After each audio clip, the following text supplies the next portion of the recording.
cuidado, porque viver e ler este livro é muito perigoso e é uma travessia sem volta.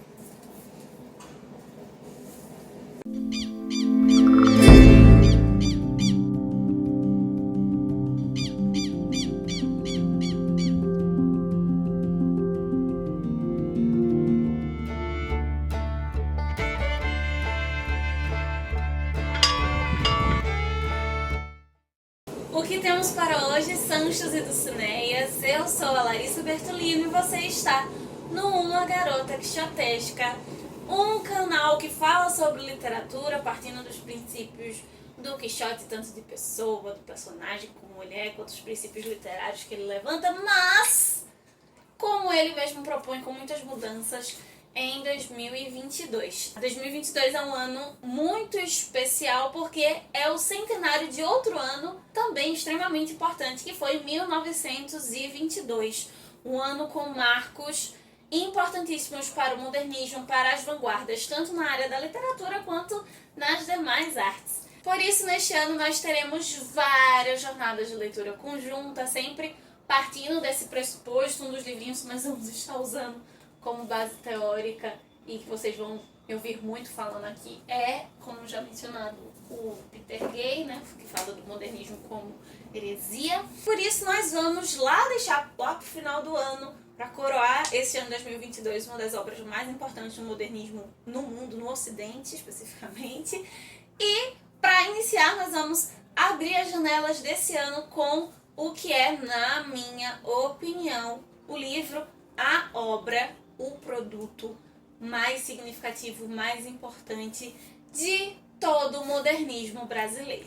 Para nós celebrarmos mês que vem, a semana de 22 e todas essas datas importantes que nós teremos esse ano. Então eu te convido a, nestes próximos meses, lermos juntos o Grande Sertão Veredas, do João Guimarães Rosa. Espera um pouquinho, eu sei que nas últimas jornadas de leitura conjunta nós demoramos muito tempo lendo uma obra só, com espaços de leitura de um episódio para outro, literalmente, né, de um mês, e para ler poucos capítulos, né, considerando esse período que nós tínhamos. Isso tem uma justificativa do fato de eu estar fazendo um mestrado, sim, e tinha que dividir a minha energia, a minha atenção com outras coisas, mas concentrar especificamente na escrita da dissertação, mas também porque tem a ver com outra questão que eu vou estar repetindo bastante aqui nesse ano, tanto para contemplar as pessoas que estão nesse sistema que eu estava, né, de muitas coisas, ter que dividir a atenção com várias coisas, não conseguir ter um tempo quanto achava ideal, quanto gostaria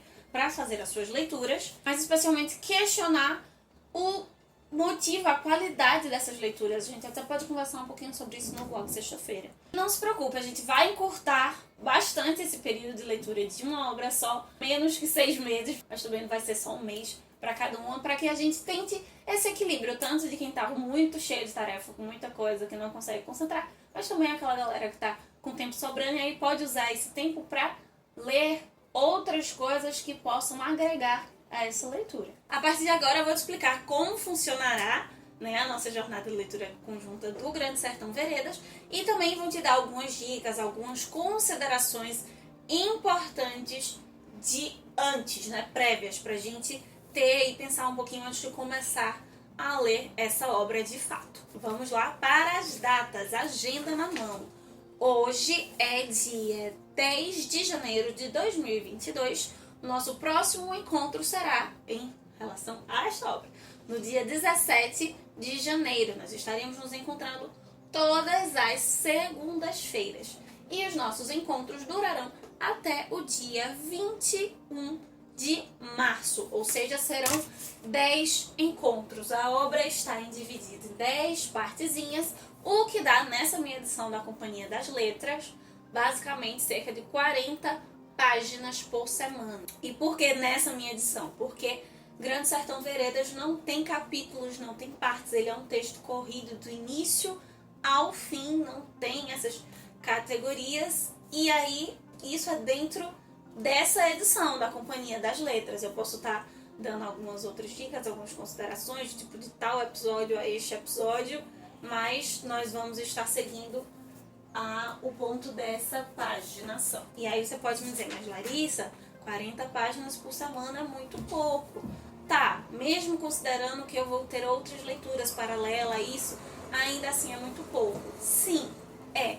Mas vamos pensar que Guimarães Rosa não é qualquer leitura. Nós não vamos estar aqui falando simplesmente sobre a história, mas nós de fato vamos saborear a sua escrita, saborear essas letras. Então vamos fazendo assim paulatinamente para a gente poder conseguir absorver, se deliciar de uma forma mais completa desse livro. Quem sabe nas próximas jornadas, dependendo de como funcionar aqui para mim e principalmente para você, por isso é importante você comentar, nós podemos aumentar a quantidade de páginas por semana. E para a gente ter esse feedback, além de deixar os seus comentários aqui embaixo, é importante que você me siga no @umaGarotaQuixotesca lá no Instagram, pra gente trocar essas ideias, tanto ouvir sua sugestão, mas eu vou adorar também saber o que você tá pensando. Toda semana eu vou estar aqui compartilhando a minha leitura, os meus sentimentos sobre a obra, mas eu também quero ouvir você. E além dessa troca, para esse momento ser especial, nós vamos criar um clima para essa leitura. Todas as leituras, assim como nas outras, mas talvez isso não fosse perceptível pelo demorar, né, pela quantidade de tempo, nós vamos estar aqui com a mesma roupinha, todos os encontros, a mesma xícara de chá. Eu amo fazer leituras sempre com um bom chazinho do lado. O mesmo caderno de anotação está aqui no meu Muito Além da Capa, do meu caderno de opiniões literárias, colocando as datas, o início, o fim, fazendo todas as marcações para a gente criar esse ambiente de incentivo e de prazer junto com a leitura. E a partir de agora, então, algumas considerações importantes sobre a leitura, que talvez seja interessante nós termos. Não é uma questão de spoiler, mas de estar preparado, estar um pouco ambientado para que essa leitura ela seja o mais gostosa possível e não seja também muito aversiva, muito traumatizante, quanto é para algumas pessoas ter que encarar Grande Sertão Veredas. Às vezes, existem pessoas que leem grandes romances, mas em relação a essa obra, devido à sua proposta linguística, demoram muito a seguir, largam no meio do caminho, que faz parte. A gente também tem que ter um cuidado com essa autocobrança em relação às metas, mas existem outras lentes para se enxergar esta situação. Então eu tenho basicamente 3 considerações importantes em relação à leitura de Grande Sertão Veredas. A primeira delas é que você precisa entender para se entreter, para emergir aí na obra. A primeira grande barreira do Grande Sertão Veredas é a linguagem, essa linguagem coloquial apresentada de modo escrito, uma linguagem coloquial que está no século XX, no interior do Brasil, numa região ali que abarca as fronteiras de Goiás, Bahia e Minas Gerais, né, no sertão.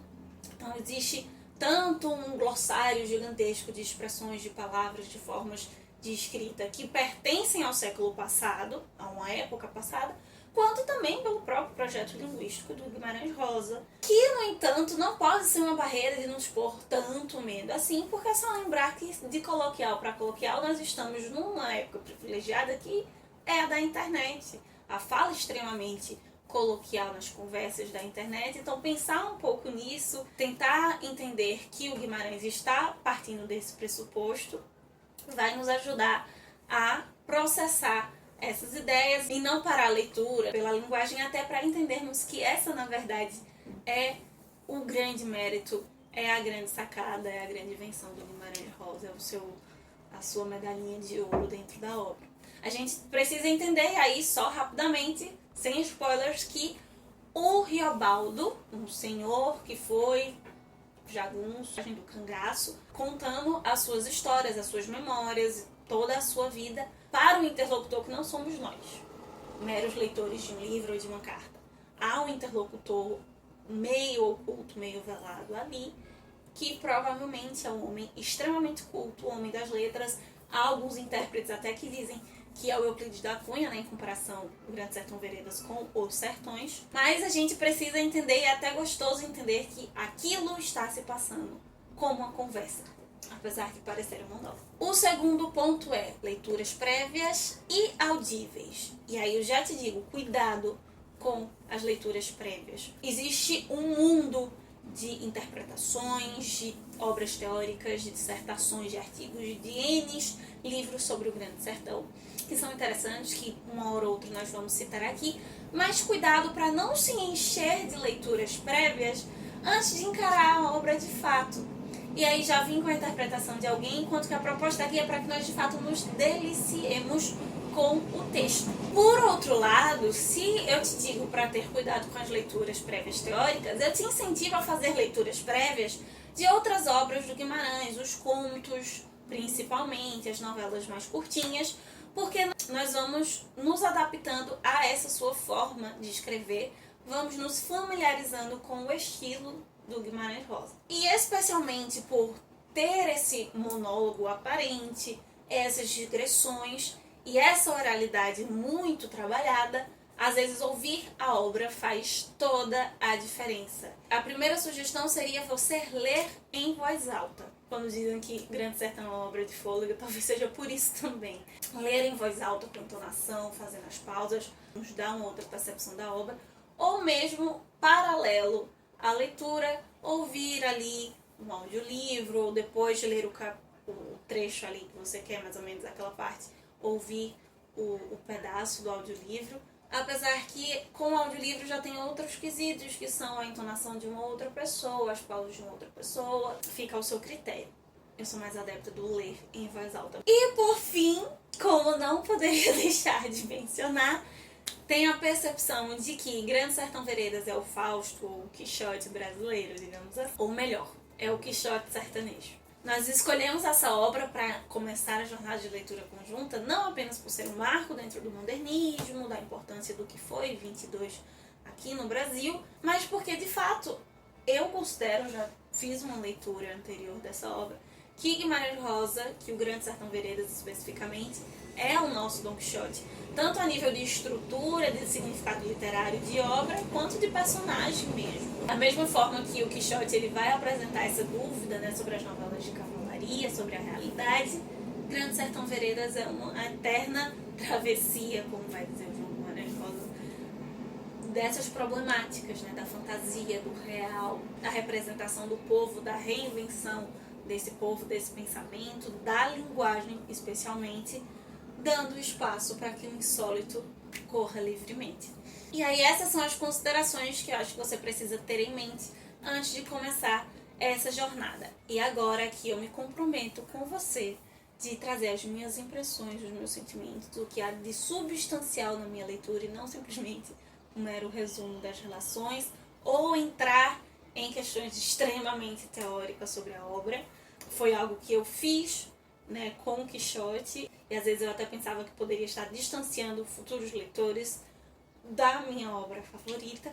É tanto um problema meu, uma questão minha, que eu tendo a ir para o lado da teoria, de não me colocar na leitura, não expressar, e acho que Grande Sertão Veredas é uma obra que nos desafia a fazer isso, né, a nos colocarmos durante a leitura. Então eu me comprometo com vocês de não estar falando o resumo de cada trecho, de cada história, mas as impressões sobre as relações, sobre os personagens, sobre os pensamentos. Claro que uma vez ou outra a gente vai precisar dar um breve relance. Até porque se a ideia é jornada de leitura conjunta, nós supomos que você está lendo, né? Então não tem pra que eu estar fazendo um resumo. Se você também está lendo, a gente vai conversar só sobre as impressões. É isto. No próximo dia 17, meus queridos cavaleiros andantes, na próxima segunda-feira, a gente vem aqui para conversar sobre o primeiro pedaço das páginas 13 a 56 dessa nossa edição. Enquanto isso, até chegar a segunda-feira, nós vamos ter outros vídeos aqui durante a semana, vamos continuar conversando no Instagram e vamos saindo da biblioteca e vendo muito além dos moinhos de vento. Valeu!